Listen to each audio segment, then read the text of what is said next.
pasti dirata-ratakan itu 2 detik. Kita 2 detik. Jadi kita yang seringkali kita ini tuh menganggap hal yang tidak penting dalam suatu acara, padahal ini adalah akarnya, on, before, up. Jadi menghadirkan nama Tuhan, menghadirkan Allah dalam kesadaran kita itu adalah akar dari kegiatan apapun. Jadi yang namanya basmalah di sini kita pertajam maknanya menghadirkan nama Allah dalam kesadaran kita. Atau kalau kita bayangkan kita ini adalah komputer, itu harus tersambung ke baterai, ke sumber energi. Sumber energi adalah Allah Subhanahu wa taala, Tuhan yang Maha Esa. Ini tanpa sepele, tapi ini harus selalu dipastikan dalam step apapun itu harus on dulu. Lanjut, Mas. Oke. Lanjut. Oke. Oke. Ini yang tadi ada file tadi belum ya? Yang sapa itu belum? Ini dia. Ya, oke, ini yang tadi on peserta. Sekarang saya pengen menyapa dan mensurvey kalian ya. Coba lihat di sebelah pertanyaan pertama. Apakah Anda tahu atau pernah lihat gambar di bawah ini, sebelah kiri? Empty. Semuanya 100% sudah pernah lihat seperti ini ya. Ada E dan yang sebelah kiri S, sebelah kanan tuh F. Oke. Empty. Ini full. saya instruksikan semuanya sudah pernah melihat tangki bensin ini. Ini kita diperlukan dengan untuk mendeteksi kosong atau penuh. Nah, yang kedua, pertanyaan kedua. Apa maksud atau makna dari huruf E dan F? Coba boleh ditulis. Jawab. Huruf E itu apa? F itu apa? E itu empty. F itu full.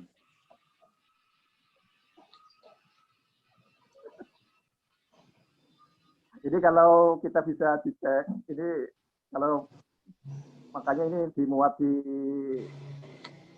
media online lagi ramai membahas ini ya F itu adalah nah kita supaya langsung ini biasanya kalau dikatakan ini 100% jawab F itu adalah full, betul ya? Full. Tapi jawabnya apa? Perkiraan saya ini kebanyakan sahabat semua itu menjawabnya adalah empty, betul. Karena pasangannya full itu empty. Padahal sebenarnya kalau kita melihat sudah itu bensin belum kosong. Itu sebenarnya bukan empty tapi itu emergency. Itu bukan empty tapi emergency. Ya. Sahabat webinar semuanya, ini hal yang sangat sederhana. Kita setiap hari mengalami, dan karena kita seringkali setiap hari mengalami, kita cenderung merasa tahu. Padahal sebenarnya kita bukan tahu, tapi kita hanya familiar saja. Karena kita akrab dengan F, kita langsung spontan saja, itu berarti empty, karena pasangannya full. Jadi kunci belajar itu sebenarnya kita berhenti sejenak untuk memperhatikan dan untuk memeriksa ke realitas. Ini bahayanya sesuatu yang sangat akrab, itu kita jadi terhalang untuk belajar. Kalau kita setiap hari melihat sesuatu jatuh, buku jatuh, kayu jatuh, orang jatuh, kita seolah-olah sesuatu yang biasa. Hanya orang yang kemudian menyempatkan diri berpikir, yang kemudian sampai pada teori gravitasi. Jadi ini kita harus membedakan antara keakraban dengan suatu fenomena dengan yang sesungguhnya terjadi. Ini mudah-mudahan kita mulai kajian kita dengan bensin full karena kita sudah membaca basmalah, dan yang kedua setelah bensin full kita harus secara sengaja berhenti untuk lebih memperhatikan, mengecek dengan realitas. Ini bahaya karena kita saking berpengalamannya, kita sering kali merasa paham, padahal itu, yang namanya pengalaman ya seolah-olah hanya biasa, tapi kita seolah-olah paham, tahu. Oke, kita lanjut, Mas Ade. Lanjut. setelah ini. Cara bikin begini gimana ya presentasinya? Kan bisa direkam. Yang tadi ya, oke, kita mulai masuk ke konten. Bisa dilihat di sini. Di sebelah kiri ada di sebelah kanan ada bawahnya bawah itu ada iman, imajinasi dan inovasi. Saya supaya nyambung dengan bahasan dari Bung Akbar, saya mungkin lebih banyak bahas sedikit tentang titik B ini. Titik B. Mendingan meralin aku. Titik B ini sebenarnya sudah sangat populer di kalangan pesantren. Cuma selama ini biasanya tadi karena mungkin masih masyarakat kita masih voucher istilahnya ya, voucher sama experiencer ya, seperti ya. Itu kita menganggap titik B kebanyakan dianggap sebagai penik mistisnya. Ini saya ingin mengutip bahasan titik B yang sudah lama di tanah Jawa. Ini dialog antara Sunan Bonang, Maghdum Ibrahim, dengan seorang pemuda berandalan, seorang perampok yang namanya Lokajaya. Perampok ini dulu namanya juga Raden Syahid. Jadi mungkin teman-teman bisa nanti nonton di YouTube cari tentang tobatnya Sunan Kalijaga, titik baliknya seorang perampok menjadi seorang wali. Jadi singkat cerita, ketika Sunan Kalijaga, Raden Syahid ya, perampok itu kemudian bertemu dengan Sunan Bonang dan kemudian ditaklukkan hatinya oleh Sunan Bonang, Raden Syahid ini pengen belajar tentang ilmu Allah. Jadi kata Raden Syahid bilang ke Sunan Bonang, wahai Kiai, saya pengen belajar ilmunya Allah. Apa jawab Sunan Bonang? Ya, kamu sombong sekali mau belajar ilmunya Allah.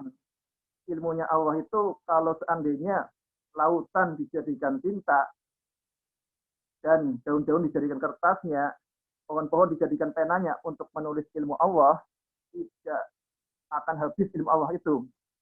Nah, kamu manusia, usia kamu paling banter berapa? 100 tahun sudah terlalu lama. Kamu pengen belajar ilmunya Allah. Alangkah sombongnya kamu, anak muda. Nah, Raden Syahid menjawab dengan sangat diplomatis. Raden Syahid menjawab sangat diplomatis, bilang, tidak sebanyak itu yang pengen saya pelajari. Yang pengen saya pelajari hanya satu titik saja. Di titik B itu, Kanjeng. Jadi seperti itu. Jadi Sunan Kalijaga hanya ingin belajar ilmu Allah itu di satu titik. Nah, ini maksudnya apa? Ini di budaya kita, itu ada kecenderungan sesuatu itu hanya untuk dikagumi. Yang kemudian muncul mitos-mitos dan sebagainya tanpa ada gairah untuk tadi kerinduan pada kebenaran, kerinduan pada pemahaman. Jadi yang namanya kebenaran itu sebenarnya kan asalnya dari satu titik. Kalau kita lihat ilmu yang sekarang itu bercabang-cabang, kita perhatikan pohonnya. Kalau misalnya pohon sawo itu yang begitu bercabang-cabang, ada dan beranting-ranting dan daunnya begitu banyak, itu kalau kita kilas balik 10 tahun, 20 tahun atau 30 tahun sebelumnya, dia itu sebutir biji. Jadi ilmu yang begitu banyak itu tadi sebenarnya asalnya dari satu biji. Berpikir ilmu yang bercabang-cabang itu sebenarnya pada satu sisi, yaitu yang mungkin istilah yang kita katakan itu dari kesadaran. Ini berkaitan dengan ilmu. Jadi ilmu yang berlimpah seperti lautan itu sebenarnya satu, sesungguhnya satu. Dan ternyata bukan hanya berkaitan ilmu yang sejatinya satu, jagat raya pun sejatinya satu. Kita lihat sekarang kalau kita lihat ke langit, itu ada bintang, ada bulan, ada sekarang kalau nggak salah ada 2 triliun galaksi. Itu galaksi ya, 2 triliun galaksi. Galaksi sendiri terdiri dari bintang-bintang, miliaran bintang, ratusan miliar bintang planet. Jagat raya itu sangat luas sekali. Tapi kalau kemudian kita kilas balik, 13 sampai 15 miliar tahun yang lalu, dengan ketajaman mata batin kita, yaitu melalui matematika, kita akan sampai pada keyakinan yang kokoh bahwa jagat raya yang sangat luas ini 13 miliar tahun yang lalu, 15 miliar tahun, sekitar 15 miliar tahun yang lalu, itu berupa satu titik yang kita sering mendengar sebagai titik Big Bang. Jadi satu titik yang kemudian meledak. Sahabat webinar yang kami hormati, para master semuanya, apakah Big Bang itu kemudian menceraikan materi? Apakah kemudian ilmu yang terpisah-pisah itu sebenarnya kemudian tercerai-berai? Ini kalau kita mengandalkan mata kita, ya kita akan sampai yang kita temukan adalah kedangkalan, bahwa jagat raya itu beragam, bahwa ilmu itu begitu banyak. Ini kalau kita tidak menuntut pada bijinya, pada titik B-nya. Jadi kita akan terbawa ke ilusi bahwa realitas itu beragam, bahwa ilmu itu begitu banyak. Padahal sejatinya titik segalanya itu adalah satu utuh tak terbagi, dan nanti kita akan tekankan lagi, sejatinya tidak ada. Itu titik B. Jadi titik B adalah segalanya satu, utuh tak terbagi, dan sejatinya titik tidak ada. Itu penafsiran saya terhadap maksud terhadap titik B ini. Sahabat webinar yang kami banggakan, yang mudah-mudahan nanti setelah musim corona bisa kopi jarak. Jadi kita mulai sekarang lah, sebelum kita masuk ke ranting-ranting yang begitu banyak, kita harus sadar bahwa ilmu itu utuh dan terbagi. Kita titik B yang di gambar kiri ini, yang Anda lihat, itu titik B yang berusaha mengubah dari yang selama ini sebagai mitos menjadi logos, menjadi ilmu yang berguna. Nah ini titik B ini sebenarnya itu adalah ijazah saya di ITB. Jadi saya sekedar berkisah tentang titik B ini supaya kita nggak terbawa, oh ini mitos dan sebagainya. Jadi titik B ini terbit tahun 2007. Jadi ketika saya di tingkat akhir di ITB selama 4 tahun 2002 sampai tahun 2006 penulisannya. Bahkan lebih jauh lagi sebenarnya sejak tahun 94. Jadi maksud saya seperti titik B ini bayangan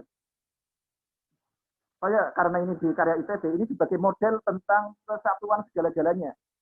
Dan alhamdulillah ketika satu hari menjelang wisuda oleh rektor ITB mendapat sambutan, mendapat testimoni. Jadi bukan atas nama Profesor Joko Santoso, tapi atas nama rektor ITB. Dan kemudian ketika terbit, seluruh dekan di ITB dibagikan buku titik B. Ini saya ceritakan supaya sejak awal kita tidak lari ke mitos, tapi kita lari ke logos. Jadi titik B yang saya pengen diskusikan sebagai dasar dari matematika detik, ini adalah seperti model atom lah. Model atom itu ada apa enggak? Kita nggak tahu atom itu ada atau tidak, tapi model atom itu sesuatu yang bermanfaat. Itu sedikit tentang titik B. Dan tadi Mas Ade cerita, ini nanti mudah-mudahan jadi bahasan para master ya, karena saya nggak begitu paham masalah kesadaran. Ini tahun 2007 itu pernah ada yang baca titik B itu sampai stres ya, gila. Jadi ketua OSIS SMA 1 Tegal siang hari dia teriak-teriak di kampus SMA 1 Tegal, teriak-teriak dan sedang pegang titik B. Akhirnya yang tersangka adalah buku titik B. Si anak itu memang benar-benar stres dan akhirnya tinggal kelas. Tapi alhamdulillah setelah tinggal kelas dia normal lagi, kuliah di biologi UGM dan kemudian meneruskan pasca sarjana di Taiwan, biologi molekuler. Itu contoh yang gila gara-gara baca Titik Ba. Dan ini cerita itu sangat ramai di Kota Tegal waktu itu. Itu salah satu contoh yang paling ekstrim. Ternyata setelah saya telusuri, itu yang seperti itu nggak cuma dia itu yang paling ekstrim. Saya belum pernah tanya detail kenapa sampai terguncang jiwanya. Ini mungkin para master yang lebih ahli. Tapi ini memang saya mulai sadar bahwa untuk karya-karya yang tidak biasa itu memang butuh pembimbing. Walaupun orang itu bisa menemukan sendiri, tapi kalau dengan dibimbing itu bisa lebih cepat dan lebih aman. Kita bisa menghemat waktu, bisa menghemat energi. Sahabat webinar yang kami banggakan, saya sekarang beralih ke file yang sebelah kanan. Saya ke file yang sebelah kanan. Kita lihat dari titik yang tadi. Ya, sebelah kanan di sini ada iman, imajinasi, dan inovasi. Ini saya sampaikan kemarin di UHAMKA di seminar yang dihadiri pengurus pusat jajaran himpunan dosen perguruan dosen PGSD ya seluruh Indonesia dan peserta yang lain. Di situ di seminar-seminar pendidikan, dan saya juga merasakan diri ketika seminar itu, di era sekarang, era digital yang perubahannya sangat cepat, bahkan bukan hanya cepat tapi dipercepat. Ini kita fokusnya kebanyakan di perubahannya itu. Di perubahan yang sangat cepat, kita fokusnya di perubahan. Kalau yang kita fokusnya di perubahan, kita yang terjadi adalah kita hanya akan terus-menerus mengikuti, mengekor perubahan. Padahal seharusnya dalam perubahan yang sangat cepat, fokus kita itu justru pada yang tidak berubah. Apa hal yang tidak berubah? Baru setelah kita tahu apa yang tidak berubah, kita baru memikirkan apa yang berubah. Nah, apa yang tidak berubah? Kalau kita tahu apa yang tidak berubah, itu ajaran-ajaran kearifan, sistem yang ada dari para nabi, para pejalan spiritual dari Nabi Adam sampai sekarang. Jadi yang sudah usianya sudah ribuan tahun itu biasanya prinsip-prinsip yang tidak berubah. Dan kalau sebagai seorang muslim, kita tahu ada satu surat yang dianggap oleh Imam Syafi'i jika diamalkan itu seperti agama sudah kenal, yaitu surat Wal Asri. Wal asri innal insana lafi khusrin illa illal ladzina amanu wa amilus sholihat. Jadi semua orang itu akan merugi karena waktu akan selalu bergerak. Kalau kita tidak melakukan sesuatu yang bermakna, itu kita akan merugi. Siapa yang tidak merugi adalah yang beriman dan yang berinovasi. Alladzina amanu itu orang yang beriman, wa amilus sholihat itu yang berinovasi. Ini suatu yang sangat ironis di bangsa kita. Itu seringkali kita merumuskan hal-hal detail operasional, itu melupakan dasarnya. Jadi kalau kita lihat baca undang-undang pendidikan, itu sudah benar di sana itu ada iman. Tapi kemudian sekarang coba kita lihat di diskusi masalah di pendidikan, itu hampir tidak membicarakan tentang iman. Seolah-olah iman itu sebagai sesuatu yang menghambat kemajuan, membungkam nalar dan sebagainya. Padahal iman itu seharusnya dia itu sumber utama jadi inovasi. Iman itu akan omong kosong, iman itu akan mandul kalau tidak berbuah inovasi. Amanu itu harus berbuah pada amilus sholihat. Inovasi adalah amilus sholihat, tidak sekedar beramal, tapi beramal yang menjadikan kita itu lebih baik dari kemarin, inovasi. Jadi iman harus berbuah inovasi. Pertanyaannya, ini ada missing link, ada sesuatu yang hilang. Bagaimana mengubah iman menjadi inovasi? Nah, iman menjadi inovasi itu kalau kita mengaktifkan, bebaskan dan menyuburkan imajinasi. Jadi fokusnya matematika detik itu berkaitan bagaimana supaya iman berbuah berbuah menjadi inovasi, yaitu melalui imajinasi. Lanjut, Mas Ade.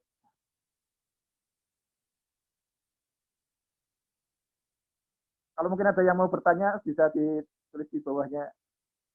Lanjut, Mas Ade. Halo? Ya, oke. Ini nggak kelihatan orangnya, jadi saya kayak ngomong sendiri ya. Ya, oke. Ini kita kita buat detail operasionalnya. Ini yang kelemahan kita di bangsa Indonesia atau umat Islam yang mayoritas di Indonesia itu, kita tuh sangat lemah berkaitan dengan masalah detail operasional.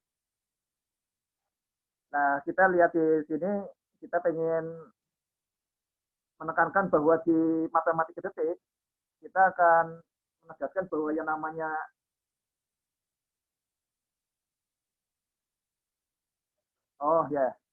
yang jadi kita akan menegaskan bahwa yang namanya sikap lebih penting daripada IQ. Apa yang dimaksud sikap? Nah, kita akan lihat bahwa sikap itu adalah respon pertama. Jadi nanti kita akan perjelas masalah sikap. Sikap itu berarti berkaitan dengan kondisi mental sejak awal. Kita di sini, ini yang kita sering kali lupa, yang bahwa persiapan, bahwa fondasi dalam kondisi apapun adalah lebih penting daripada bangunan yang di atasnya. Basmalah, kita pengen detailkan. Jadi kalau kita sudah memulai sesuatu dengan basmalah, berarti kita secara utuh sudah siap. Supaya kita punya checklist tentang kesiapan kita, ini basmalah kita uraikan menjadi 4H ini. Yang kita mulai dari tengah, heart. Ya, kita mulai dari tengah, heart. Ini yang perlu kita revolusi di kelas kita, yang perlu kita revolusi di kantor kita, yang perlu kita revolusi di masyarakat kita, bahwa kita harus sejak awal sadar yang namanya bahagia adalah pangkal pandai. Yang bahagia itu pangkal kreatif, bahagia pangkal sukses. Ini kalau pelatihan di sekolah-sekolah, saya sering bilang, kalau di kelas masih ada kata-kata rajin pangkal pandai, itu sebaiknya diturunkan, diganti dengan bahagia pangkal pandai. Bahagia pangkal pandai. Ini karena hal yang sangat mendasar. Kita mau membicarakan ilmu apapun itu sebenarnya itu untuk menyalurkan bahwa kita bahagia dan kita berbagi kebahagiaan. Dan bahagia itu bagian dari emosi, emosi itu menular. Ini tampak sangat sederhana, tapi kalau kita belajar misalnya di pendidikan di Finlandia, itu kata-kata bahagia lebih penting daripada pandai, itu ditekankan berulang-ulang. Jadi sejak awal kita harus memastikan bahwa kita itu bahagia, dan karena kita sebagai guru ataupun sebagai seorang trainer ataupun sebagai seorang terapis, kita harus memastikan diri kita itu bahagia dulu. Jadi kalau guru jangan ke kelas kalau kondisi hatinya tidak bahagia, karena ini itu menular. Jadi walaupun kita mengatakan saya bahagia, tapi kalau nggak bahagia, ya itu akan langsung terdeteksi ada yang tidak beres, berarti bohong. Kita guru hadir di kelas dengan hati yang tidak di kelas. Ini kalau kita kemudian mengajar melakukan terapi tanpa bahagia, ya kita akan membuat stres sebelum kita berbicara. Kita sudah menyebarkan stres dulu. Ini pentingnya kita mulai heart itu harus di manage, dipastikan dalam kondisi yang terbaik. Heart.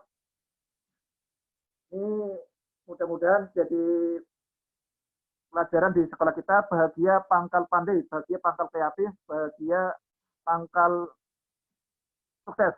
Yang kedua adalah head, kepala. Imajinasi lebih penting daripada pengetahuan. Sahabat webinar yang kami banggakan, ini tampaknya sepele, tapi pendidikan kita secara umum itu menentang prinsip dasar ini. Kita menganggap bahwa pengetahuan itu bisa disampaikan dari luar, seolah-olah guru itu bisa memberikan pengetahuan. Kita berasumsi bahwa kalau siswa tidak diberitahu, maka tidak tahu. Itu ilusi-ilusi, pikiran-pikiran yang konyol, yang salah sejak awal. Kita harus sadar bahwa manusia sejak lahir sudah punya pengetahuan. Jangankan manusia, yang namanya ponsel saja, ini sudah punya program di dalamnya. Yang namanya lebah bisa membuat sarang, itu sudah ada pengetahuan di dalamnya. Manusia sudah ada pengetahuan sejak lahir. Maka tugas seorang guru seharusnya itu bukan mencekoki dengan pengetahuan, apalagi era sekarang pengetahuan dan informasi itu begitu mudah ya. Jadi tujuan atau tugas utama seorang guru itu adalah membantu anak mengungkapkan imajinasinya, menyuburkan imajinasi. Yang kedua, otak lebih penting daripada buku cetak. Sahabat webinar yang kami banggakan, ini juga bisa menjadi indikator bagaimana suatu pendidikan itu sudah merusak. Pendidikan itu sudah merusak ketika anak lebih percaya buku cetak daripada otaknya dia sendiri. Jadi kalau anak kemudian menghadapi persoalan soal mikirnya kemudian rumusnya apa ya, itu sudah rusak. Itu tanda bahwa pendidikan sudah merusak. Ketika seorang anak, apalagi seorang guru lebih percaya buku cetak ketimbang otaknya. Itu hack. Yang ketiga, ungkapkan, perlihatkan, dan perdengarkan. Sahabat webinar yang kami banggakan, kita pendidikan ataupun terapi atau apapun, itu sebenarnya ukurannya itu bukan apa yang disampaikan oleh guru, bukan apa yang diarahkan oleh seorang terapis, bukan apa yang kemudian dijelaskan oleh trainer, tapi adalah apa yang diungkapkan oleh siswa. Nah, pengungkapan itu ada dua jenis, dan ini sebenarnya dua jenis itu sama. Media pengungkapan itu ada yang secara umum dengan suara, diungkapkan dengan berbicara. Dan yang kedua diungkapkan dengan menulis, dengan tangan, atau dengan bergerak, atau dengan melakukan sesuatu. Itu ukuran sesuatu itu memahami suatu ilmu. Nah, antara mulut dan tangan itu sebenarnya sama. Kalau kita baca-baca buku tentang otak, jadi tangan itu juga media komunikasi, mulut juga media komunikasi. Kata Ustadz Ade Mahnun, al-yauma nahtimu ala afwahim wa tukallimuna aydihim atasdatu arjuluhum bima kanu yaktibun, atau kata bisa ketika tangan berbicara, ketika mulut terkunci dan tangan kaki berbicara. Jadi belajar masih belum siap kalau hanya mengandalkan hati, hanya mengandalkan kepala, tapi tidak ada tindakan atau tidak ada sesuatu ucapan. Jadi ucapan itu juga bagian dari tindakan. Yang keempat, yang terakhir, ini juga sering kali tidak disadari, ini harus perlu ditekankan sejak awal bahwa hal baik itu jangan hal-hal baik itu jangan dilakukan. Hal-hal baik itu harus dibiasakan. Jadi jangan sekedar cuma satu kali, tapi harus diulang-ulang dan terus diperbaiki. Ini sejak awal, kalau belum penuh 4H ini, ya sebenarnya kita belum on. Lanjut, Mas Ade.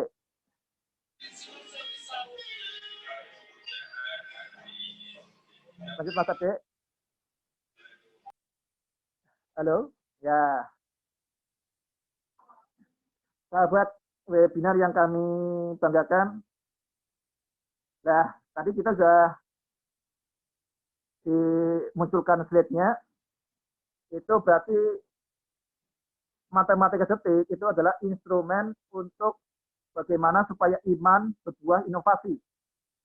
bagaimana iman itu bisa berbuah amil solihat. Nah, kita mulai dari mana? Nah, iman supaya menjadi inovasi itu harus ada imajinasi.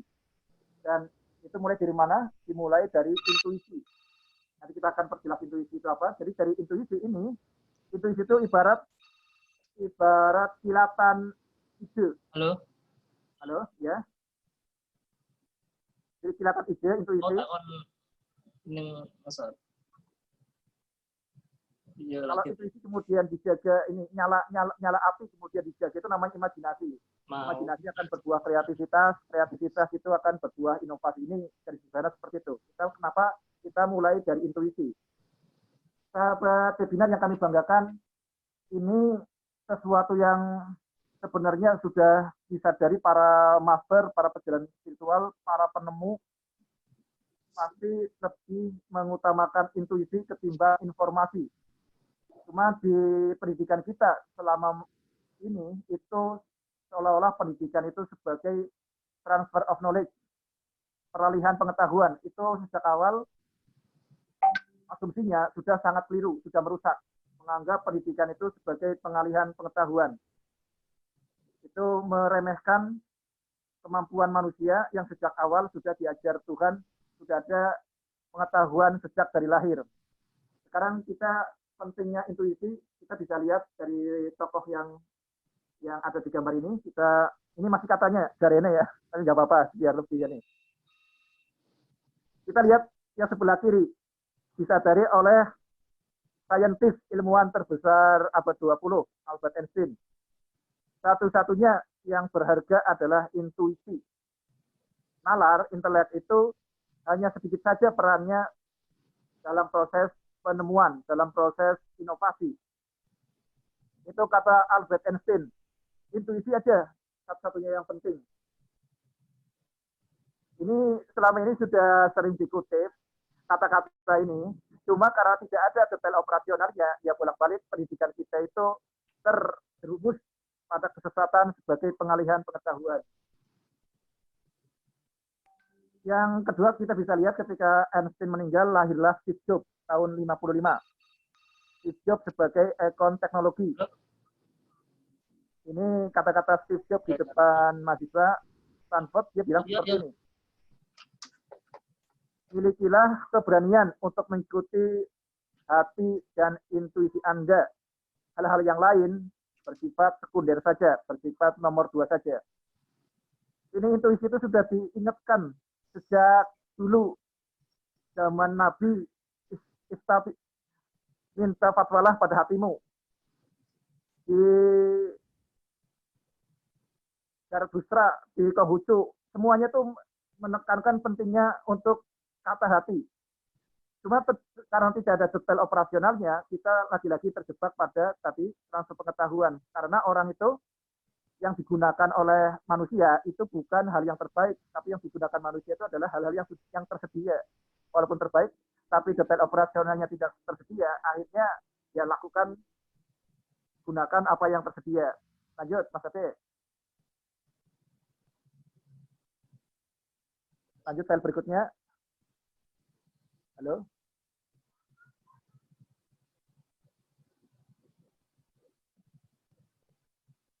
Wah ini, aku sebentar lagi ya. Ya satu file lagi.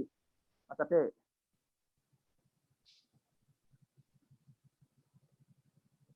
Halo.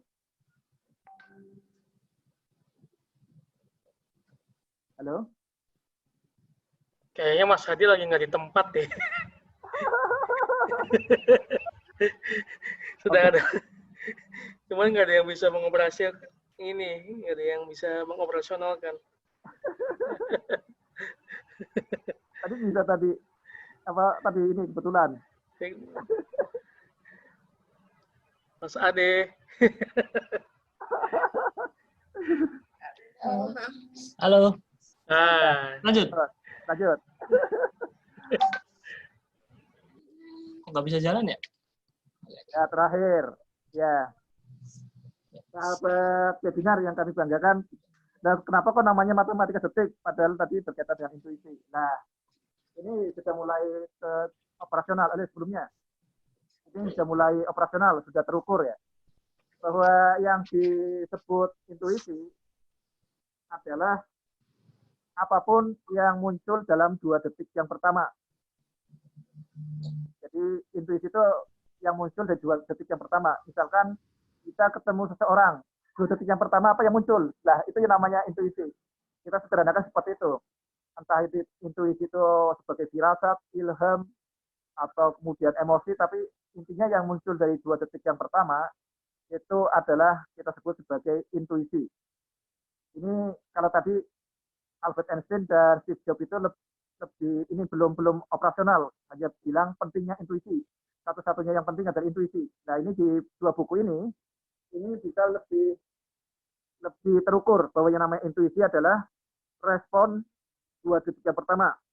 Yang sebelah kiri itu buku Blink, Malcolm Gladwell. Ini bagaimana penilaian 2 detik itu bisa sama akuratnya dengan penelitian riset selama berbulan-bulan. 2 detik bisa sama akuratnya dengan riset selama 1 semester.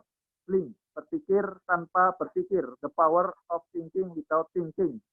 Blink. Ini sudah menyebutkan kata-kata 2 detik pertama. Di sebelah kanan, ini buku juga sudah menyebut 2 detik pertama. Di 2 second advantage, keunggulan 2 detik. Jadi kemampuan yang paling penting itu adalah kemampuan prediksi. Jadi sebelum kejadian 2 detik sebelumnya kita sudah memprediksi. Dan itu sebenarnya bukan suatu yang mistis, yang magis. Bahkan manusia itu ya secara alamiah itu akan selalu seperti itu. Manusia secara alamiah itu yang selalu memprediksi. Itu yang dimaksud intuisi itu berkaitan dengan 2 detik yang pertama. Makanya instrumennya disebut sebagai matematika detik.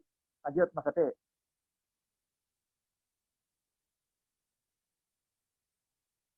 Ya, kita lanjut ini waktu karena tinggal 3 menit lagi. Saya tutup ya, Mas Ade ya. Di sini lainnya ada buku yang lain juga yang berkaitan dengan intuisi. Jadi intuisi itu berkaitan dengan 2 detik, intuisi itu berkaitan dengan why, mengapa yang terdalam. Ini pengertian intuisi di sebelah kanan sudah ada ini. Intuisi adalah kekuatan mental dari dalam yang memiliki akar pada evolusi kita di masa lalu. Jadi misalkan usia Mas Ade ini bukan 25 tahun, tapi usia Mas Ade itu sebenarnya sudah jutaan tahun. Karena kita jadi manusia, itu sebagai spesies manusia, itu mengalami proses pembelajaran yang selama jutaan tahun. Ini sangat aneh dan sangat konyol kalau kita melihat murid itu dianggap kosong. Belum punya apa-apa yang perlu disekoki pengetahuan. Tidak, setiap orang itu sudah punya pengetahuan di dalamnya. Dan nanti detail operasional itu kita sebut sebagai matematika detik. Cuma pada kesempatan ini kita tidak bisa bahas yang dasarnya, yang penting tadi ya berkaitan ini mudah-mudahan bisa tangkap dasarnya, inspirasinya. Dan matematika detik sendiri itu kemudian dipecah lagi menjadi 4 level. Level A, membaca angka secepat membaca kata. Level B, otak bukan kalkulator. Level C, berpikir sebelum bicara. Level C, pola pikir inovator. Jadi ujung-ujung dari matematika detik itu adalah membentuk pola pikir inovator. Yang saat ini sudah detail operasional itu baru level A. Level A ini ada instrumennya, dan instrumennya ada yang berupa secara konvensional, ada yang berupa program Android. Itu saja yang bisa saya sampaikan pada webinar kali ini. Mudah-mudahan manfaat, mudah-mudahan menumbuhkan seperti yang disampaikan oleh Bung Aswar, kerinduan kita pada kebenaran. Merindukan kita pada perbaikan, merindukan kita hidup ini hidup yang bermanfaat, yang penuh inovatif. Kita selalu berpikir apa yang kita berikan pada dunia, bukan apa yang kita dapatkan dari dunia. Demikian, mudah-mudahan bermanfaat. Wassalamualaikum warahmatullahi wabarakatuh. Waalaikumsalam warahmatullahi wabarakatuh. Waalaikumsalam warahmatullahi. Oke, sekarang mungkin sesi tanya jawab setengah atau 1 jam gitu ya? Atau setengah jam? Oke, tanya jawab ya. Oke, monggo langsung aja. Kalau ada yang mau bertanya, silahkan diulas. Mas Yodi kalau mau ditanya. Yang lain aja, yang lain.